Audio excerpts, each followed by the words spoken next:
Hey everybody! Tonight, we're diving into the thrilling world of economics. Don't worry, we'll keep it painless.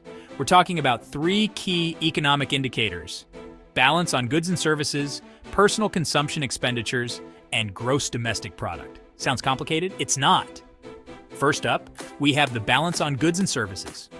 This graph shows us how much stuff we're selling to other countries compared to how much stuff we're buying from them. It's like keeping track of your online shopping sprees versus your paycheck. Ideally, we want to be selling more than we buy. You know, like a responsible adult. Next, we've got personal consumption expenditures. This one's all about you. It tracks how much money you're spending on things like food, clothes, and that questionable Velvet Elvis painting you just had to have. This graph is a big deal because consumer spending is a huge part of what keeps our economy humming. Finally, we have the big kahuna gross domestic product, or GDP for short. Think of this as the grand total of everything our country produces and sells in a year.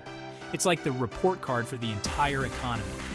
A high GDP usually means good times, while a low GDP, well, let's just say nobody wants to see that. These three graphs, my friends, are the keys to understanding the economic landscape. They tell a story about how our country is doing financially, and believe me, it's a story you want to be following.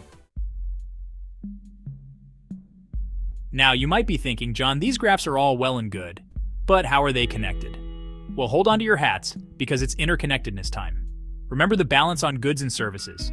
If we're exporting more than we're importing, that means more money is flowing into our economy. This cash infusion can boost our GDP, which is a good thing. More money sloshing around usually means businesses are doing well and people have more money to spend. And what happens when people have more money to spend? You guessed it. Personal consumption expenditures go up. People buy more stuff, businesses hire more workers, and the economy keeps chugging along. It's a beautiful, symbiotic relationship. But here's the catch. These graphs don't exist in a vacuum. They're constantly being influenced by a whole host of factors like government policies, global events, and even the weather. It's a delicate balancing act, and sometimes things can get a little wobbly. Speaking of wobbly, let's talk about some concerning trends we've been seeing in these graphs lately. Remember how we want to be exporting more than we import? Well, lately that balance has been tipping in the wrong direction. We're buying more stuff from other countries than we're selling, and that's not great for our GDP. On top of that, personal consumption expenditures have been a bit sluggish. People are being more cautious with their money, and who can blame them? Inflation is eating away at our paychecks, and the future feels uncertain. And when consumer spending slows down, it can create a ripple effect throughout the entire economy. Businesses start to feel the pinch, they might cut back on hiring, and suddenly, that healthy GDP growth we were enjoying starts to look a little anemic.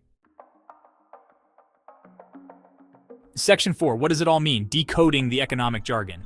Okay, so we've got some concerning trends on our hands, but what does it all mean for you, the average person just trying to navigate this crazy thing called life? Well, a widening trade deficit coupled with slowing consumer spending could be a sign that our economy is heading for a bit of a rough patch. It doesn't necessarily mean a recession is imminent, but it's definitely something to keep an eye on. The good news is that knowledge is power. By understanding these economic indicators and the stories they tell, you can make more informed decisions about your own finances. It's like having a sneak peek at the economic weather forecast so you can pack the appropriate umbrella. Section 5, the bottom line, your wallet and the economy. So what's the bottom line? Well, the economy is a complex beast, and these three graphs are just a small glimpse into its inner workings. But by understanding the relationship between trade, spending, and GDP, you can gain a better understanding of how the economy impacts your daily life. When you see news reports about the trade deficit or consumer confidence, you'll be able to cut through the jargon and understand what it means for your wallet. And that, my friends, is a powerful thing. A final thought. Stay informed. Stay engaged. That's it for tonight's crash course in economics. Remember, staying informed about the economy doesn't have to be scary or boring.